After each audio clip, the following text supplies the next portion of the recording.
Léo, Então, seja bem-vindo. obrigado, Andréia, pela condução. E, bom, a gente vai tocando aqui. A gente que atravessou desde sábado esse turbilhão de informações e agora a gente consegue, pelo menos, começar a fazer sentido das coisas, não é? E a gente está aqui com a Juliane, é claro, para comentar principalmente esse interesse econômico declarado, né, aventado abertamente pelo presidente dos Estados Unidos, pelas autoridades norte-americanas, de uma forma que a gente nunca viu. Né? Tá tudo claro, tá tudo explanado, os interesses. E eu queria começar perguntando para você, Juliane, como é o panorama atual, tendo em vista as sanções desse setor petrolífero da Venezuela de fato, se os Estados Unidos eles vão se inserir agora, aumentando aí a participação deles nesse mercado, nesse setor? Bom, queria começar fazendo uma referência ao tema do meu livro, né? Fazendo uma pequena propaganda, mas eu acho que ele vem muito a calhar. Veja, quando eu escrevi esse livro, Imperialismo, uma introdução econômica, eu queria justamente contribuir para que o termo imperialismo, ele voltasse a comparecer no vocábulo da esquerda. Parece que as ações imperialistas foram relativamente substituídas por análises que se centravam na globalização, na difusão global do poder, nas grandes corporações, e o imperialismo está aí mais vivo do que nunca, né? Embora o imperialismo tenha passado por fases distintas, ele é tão imperialismo quanto, né, no seu desenvolvimento inicial, lá na virada do século XIX para o século XX, só que operando através de instrumentos próprios de mercado. Então, o imperialismo pode prescindir de ocupações coloniais, ocupações extraterritoriais, interferência direta, e manter a sua força através dos seus instrumentos. No caso dos Estados Unidos, o dólar é um instrumento prioritário de atuação dos Estados Unidos, de atuação do imperialismo, para drenar as riquezas naturais e riquezas do trabalho dos países periféricos. Agora, o Donald Trump, ele combina esses dois elementos. Combina os instrumentos mais clássicos do imperialismo, né, como sequestro, pilhagem, ocupação, invasão, né, uso da força física, e também os instrumentos de mercado. Então, é bom lembrar que a Venezuela passou, sim, por uma grave crise econômica, particularmente a partir do ano de 2016. Para entender muito rapidamente, a Venezuela é um estado que tem no petróleo a sua principal atividade econômica. O governo Chávez foi um governo muito exitoso na distribuição de renda, na construção de moradias populares, na nacionalização do setor de petróleo e gás. Acontece que, vamos dizer que ele cometeu um pecado, que foi não ter aproveitado esse boom do petróleo para diversificar a atividade econômica. Então, o que acontece com o governo Maduro? Ele pega crises que o governo Chávez não enfrentou. Então, é muito difícil analisar o governo Maduro desbastando esses elementos externos. O Maduro pega duas crises internacionais do petróleo, que o barril do petróleo vai a $40, o Chávez sempre governou com petróleo acima de $100, e uma economia rentista petroleira sofre esses impactos no seu dia a dia. O Maduro pega a crise da pandemia e principalmente as sanções internacionais. Então, o que acontece a partir do ano de 2016? O Guaidó, vocês devem lembrar, presidente da Assembleia Nacional, se autoproclama presidente, os Estados Unidos reconhecem a presidência do Guaidó e congelam todas as reservas internacionais que a Venezuela tinha no dólar. Veja, o Brasil hoje tem 300 trilhões de reservas internacionais. É isso que nos permite importar as coisas que a gente importa, defender a nossa moeda de qualquer tipo de ataque especulativo. Então, o dólar, essa arma imperialista, né, banir a Venezuela do sistema financeiro internacional, congelar as reservas, foi essencial para a crise que o povo venezuelano enfrentou, né? A proibição de que a Venezuela exportasse, vendesse o seu petróleo e comercializasse, inclusive comprasse produtos brasileiros, é essencial para entender a crise de desabastecimento que passou a Venezuela. Não dá para olhar o governo Maduro e dizer, gosto mais ou gosto menos, sem fazer uma análise estrutural das dificuldades e intempéries que o governo Maduro enfrentou. Mas o que a Venezuela estava passando? Por uma acelerada recuperação da economia. Então, a partir de 2003, a Venezuela debela a hiperinflação. Em 2024 e em 2025, fora a Guiana, a economia que mais cresce na América Latina. Eu estive na Venezuela em 2024, uma cidade, inclusive, com muito menos pobreza e indigência do que nas capitais brasileiras, com o mercado abastecido. Então, uma economia que estava se recuperando. O que o Donald Trump pensa? A guerra econômica não foi suficiente para destroçar o povo e derrubar o regime. Então, agora precisamos das forças das armas.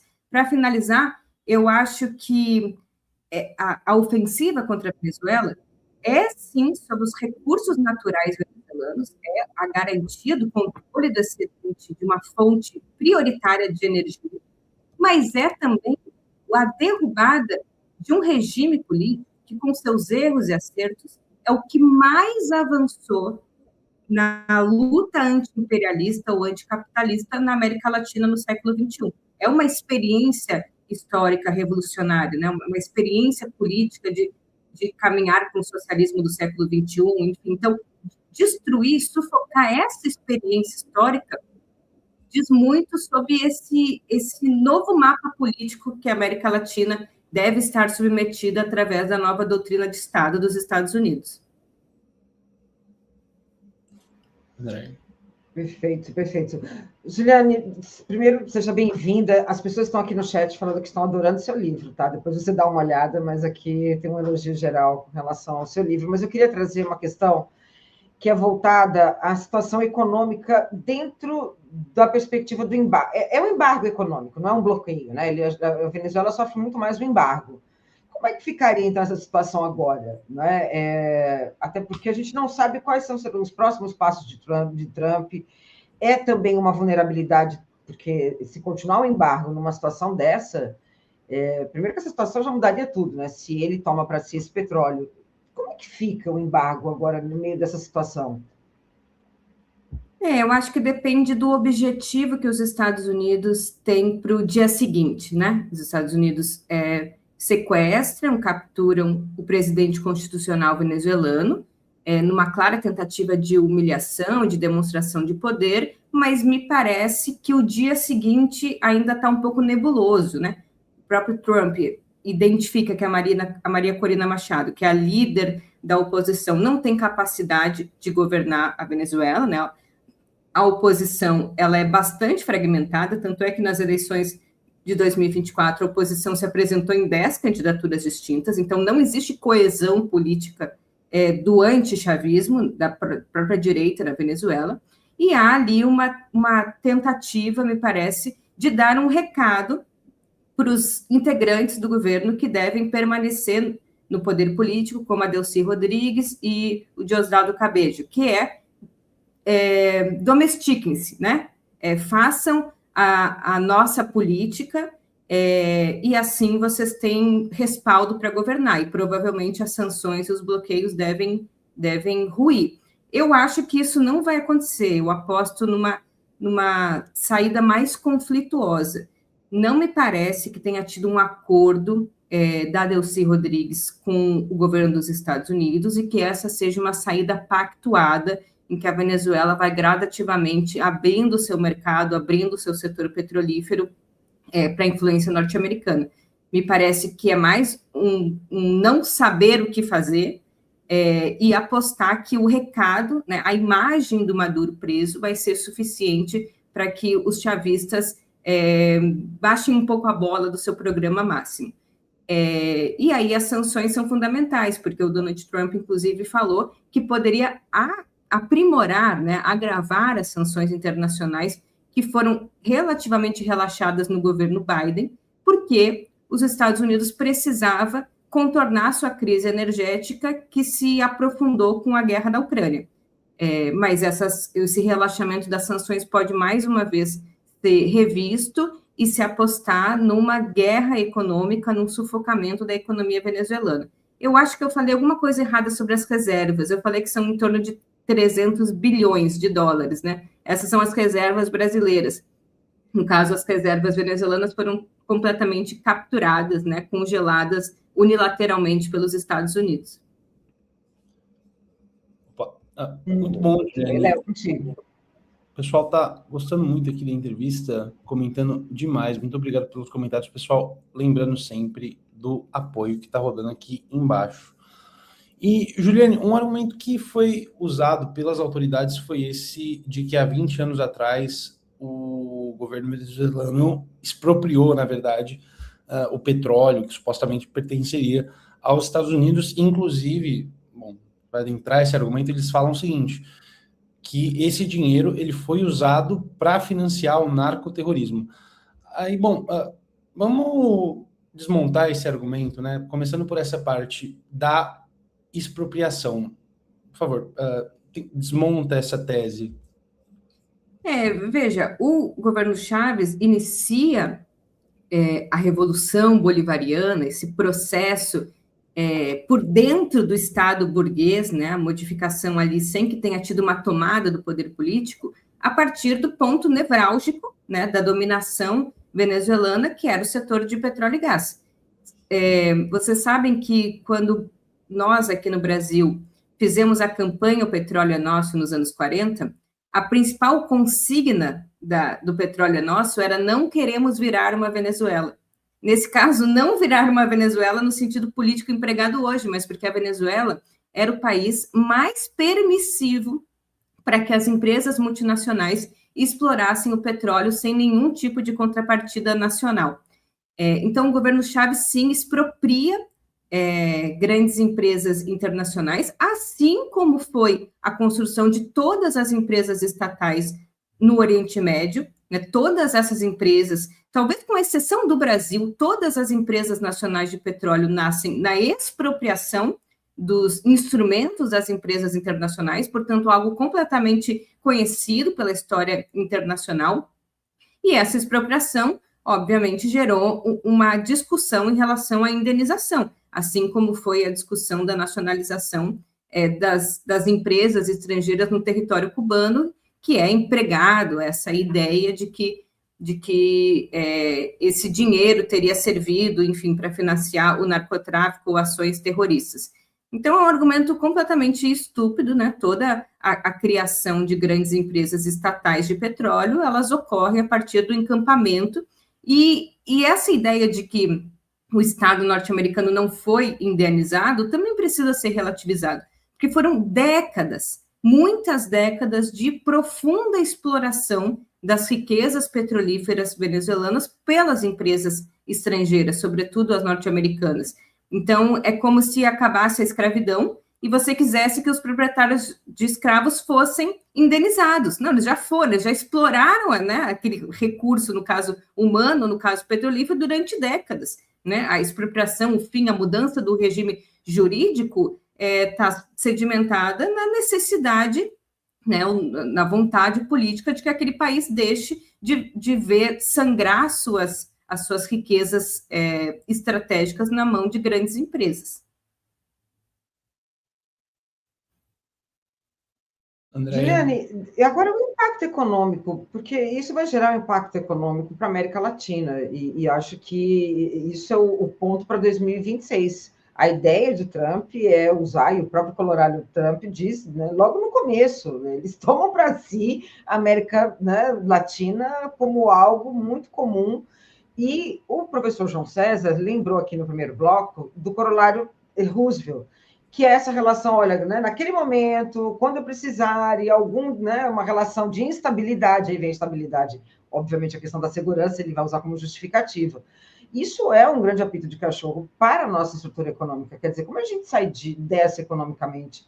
E aí eu coloco isso porque eu acho que o ponto central desse tipo de zona de influência é criar algum tipo de não sei se vai ser um embargo, mas criar algum tipo de problema ou causar algum impacto pelo menos a tentativa, vontade, né? Com os acordos comerciais entre a América Latina e o BRICS. Como é que você vê isso? O Departamento de Estado, ele nos surpreende, né, me surpreendeu em alguma medida por essa nova estratégia de segurança nacional, porque há um deslocamento do que era o eixo da atenção política do Oriente, especialmente as tensões com a China, e os Estados Unidos, né, passam a identificar na América Latina a sua fonte, o seu local de interferência mais direta.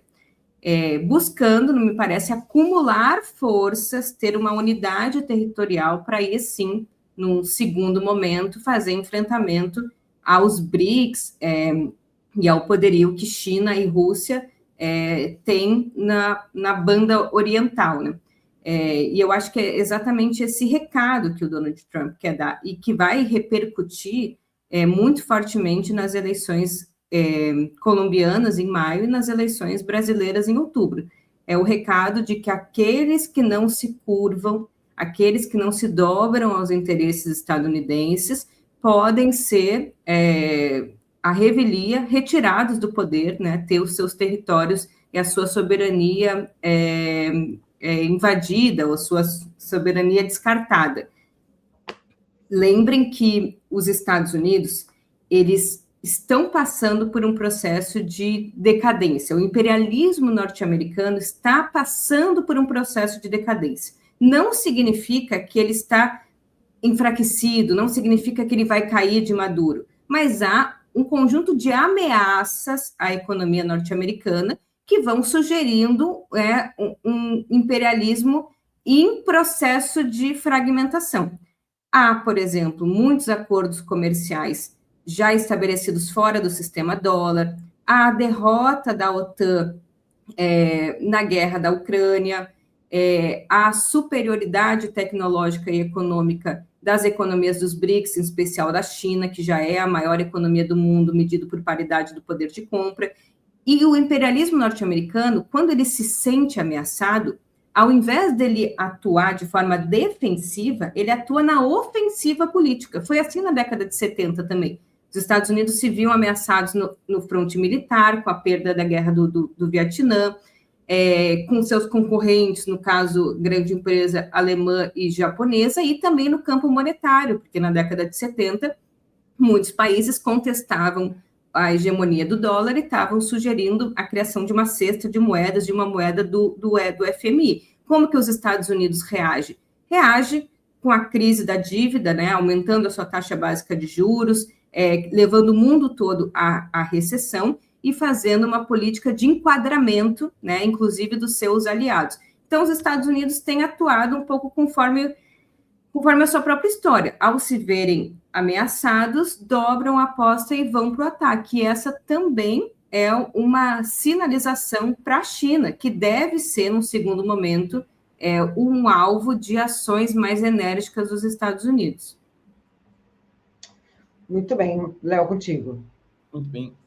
E, Juliane, pensando aqui nos impactos diretos aqui que a gente já sente, por exemplo, no preço do petróleo, a Venezuela sendo membro da OPEP, e isso, é claro, impactando negativamente os próprios Estados Unidos, não é mesmo?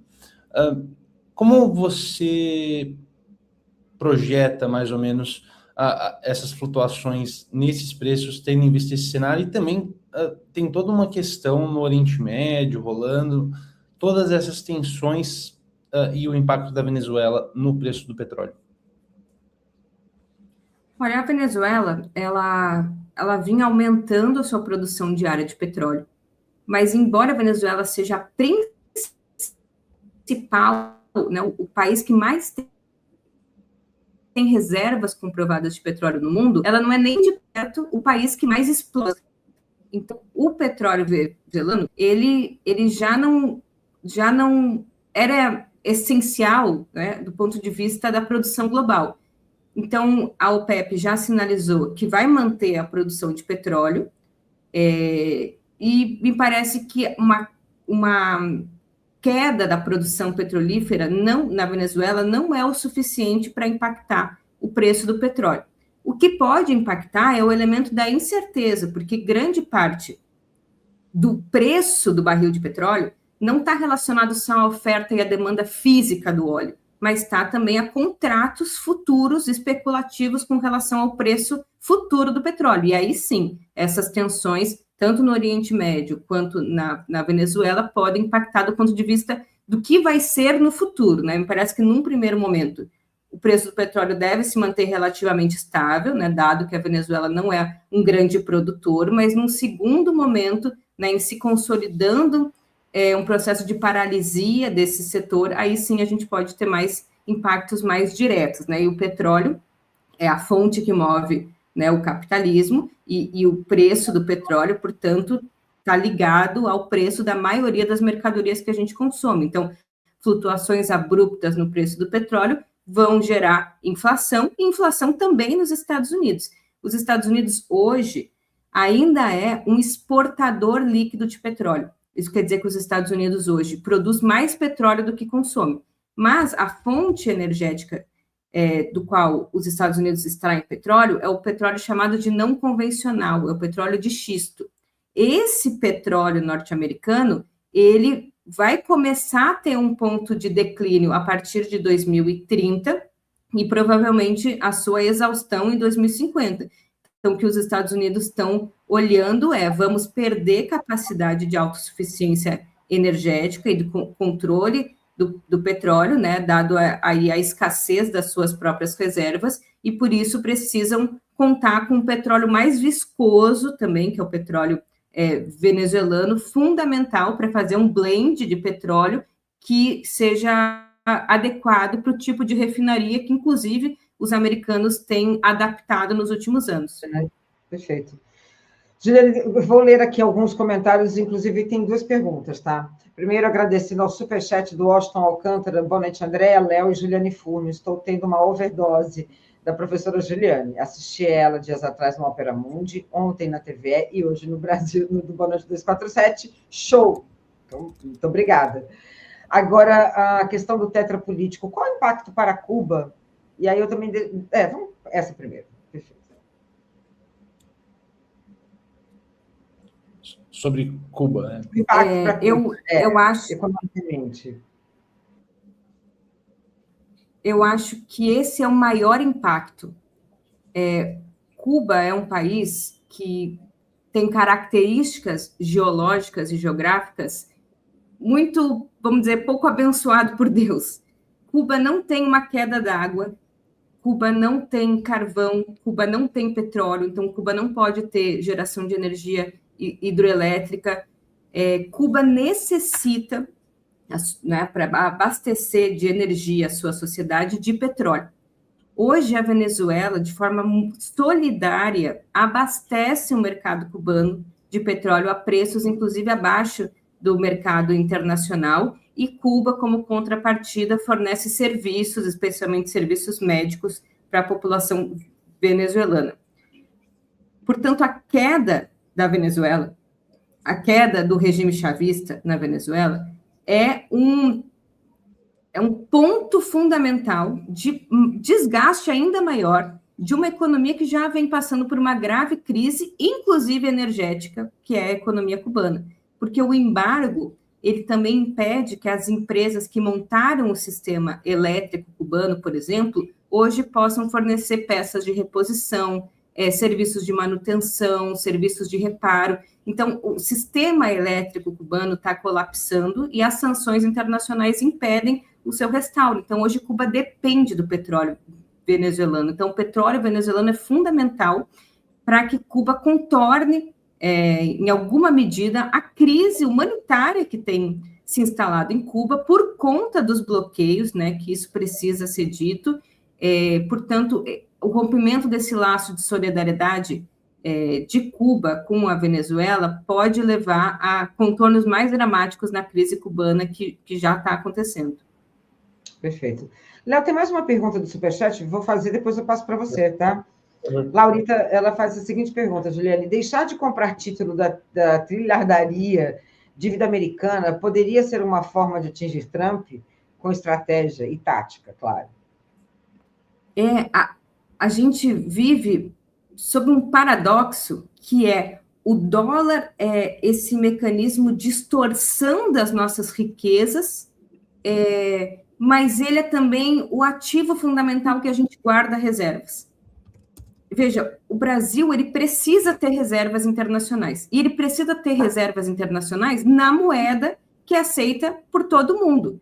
Então, a gente, em alguma medida, ao manter as reservas na dívida pública, no Tesouro norte-americano, a gente contribui para que os Estados Unidos possam gastar muito mais do que arrecadam e financiar, inclusive, as guerras genocidas que os Estados Unidos financiam. Agora, tem outra opção? Nesse momento, não. Inclusive, a China vive isso. A China tem uma participação trilionária na dívida pública norte-americana. Se a China sai, se a China vende esses títulos, isso significa derreter o valor do dólar. Só que se derrete o valor do dólar, derrete o valor da riqueza chinesa aplicada em dólar. Então, é uma mecânica muito difícil. O país precisa de reservas, essas reservas precisam ser na moeda forte. Acontece que, paradoxalmente, o dólar é forte, e porque é forte, ele segue sendo forte. Porque é forte, a gente segue acumulando reservas lá. Então, eu acho muito difícil. Eu acho que a desdolarização deve começar pelos aspectos mais reais, comerciais, para, num segundo momento, se desenvolver mais nesse campo financeiro. Então, é uma armadilha, a gente chama de armadilha do dólar. O dólar é forte, por isso se acumulam reservas em dólar, e porque se acumulam reservas em dólar, o dólar se mantém como uma moeda forte. Léo, contigo. Não, sobre a questão de Cuba, eu ia complementar a informação que surgiu na mídia venezuelana e cubana também, declarações oficiais, de que morreram soldados da guarda palaciana venezuelana nessa operação, nesse ataque dos Estados Unidos, né? Então, existe, de fato, uma ligação muito próxima. Existe também, e talvez vamos puxar essa última pergunta para aí, Juliane, o seguinte: na Venezuela, uma situação de dolarização da economia, de fato, né? Você disse que esteve lá recentemente, e eu queria entender como funciona mais ou menos esse sistema e, enfim, qualquer perspectiva que você tem em relação ao futuro disso, né? Porque é uma complicação.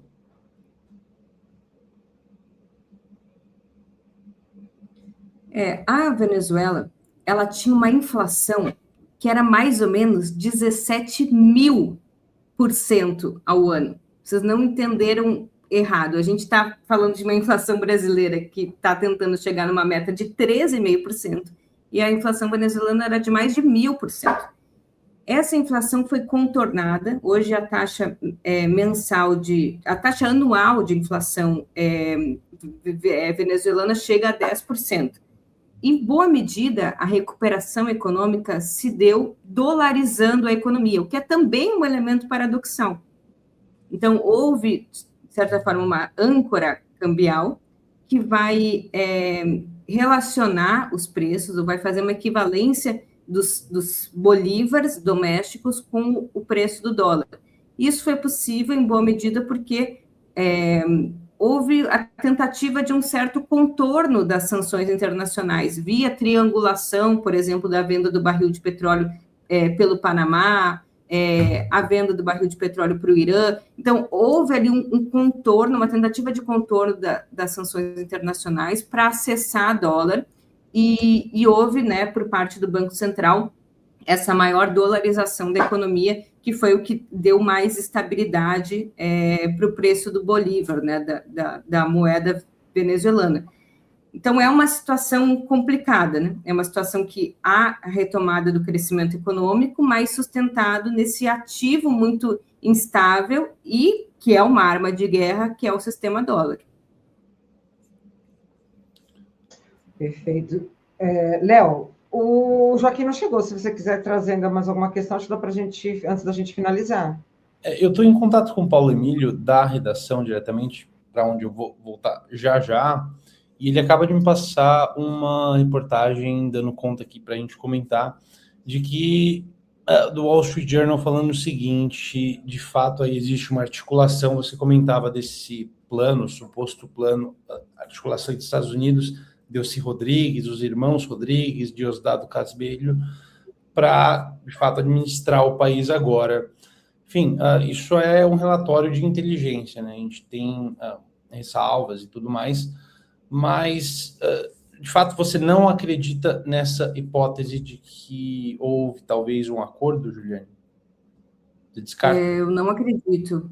Assim, conhecendo a Delcy Rodrigues, né, o histórico dela no chavismo, como você falou, uma família tradicional chavista, o Diosdado Cabejo, um braço direito do Chaves, né, desde do seu primeiro governo. E o que eu vi quando eu estive em Caracas em 2024 era uma coesão ideológica e política muito grande no chavismo, né?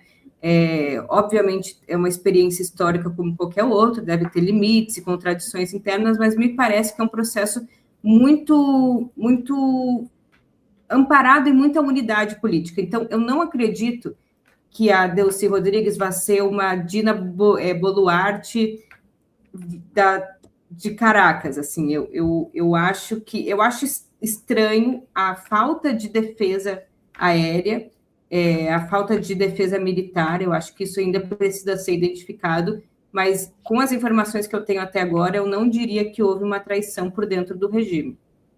Chamou muito a atenção, não foi? Porque, claro, uma ação de madrugada pega todo mundo de surpresa naturalmente, mas se esperava, de fato, uma reação. Mas, de fato, não temos informações a respeito, nenhum acordo, né? Se fala disso a nível de relatório de inteligência. Não é mesmo? A gente está atualizando o site aqui constantemente, vou dar uma atualização de coisas que saíram agora. Inclusive, a gente se referiu a isso, não é? O Donald Trump falando assim, não estamos em guerra com a Venezuela, acaba de dizer isso, não estamos em guerra com a Venezuela, estamos em guerra com os produtores de drogas, né? O argumento dele. E aqui, sobre esse plano de governança, que está muito opaco ainda, ele diz o seguinte, eu estou traduzindo aqui, por isso, ele disse que é ele, em última instância, que vai decidir tudo na Venezuela, né? Ele foi questionado sobre isso e disse que vai ser ele mesmo. Pois é. Muito estranho esse plano de governança, essas informações, muitas informações contraditórias que surgiram ontem, não foi mesmo? A informação de que a Delcy Rodrigues esteve na Rússia, supostamente, foi desmentido. Enfim, a gente está em tempos em que a gente tem que ter calma também nessas horas para transmitir a informação correta, concreta, não é? Eu apostaria na cautela. Eu acho que assim, tem muita desinformação, são eventos muito recentes. Eu apostaria na cautela antes de qualquer especulação em torno de uma suposta traição interna. Muito bom. Também acho. Infelizmente, deu nosso horário. Eu vou passar para você, Juliane, agradecendo muitos comentários aqui, muitas pessoas olham aqui. O Dreyfus falou assim, como assim? Não me avisaram? Então volta depois que você terminar de assistir e assista. Juliane, vou passar para você. Muitíssimo obrigada pela sua participação. Eu que agradeço, gente. Estou sempre à disposição. A gente combina outro momento. Obrigado, Juliane. Até a próxima.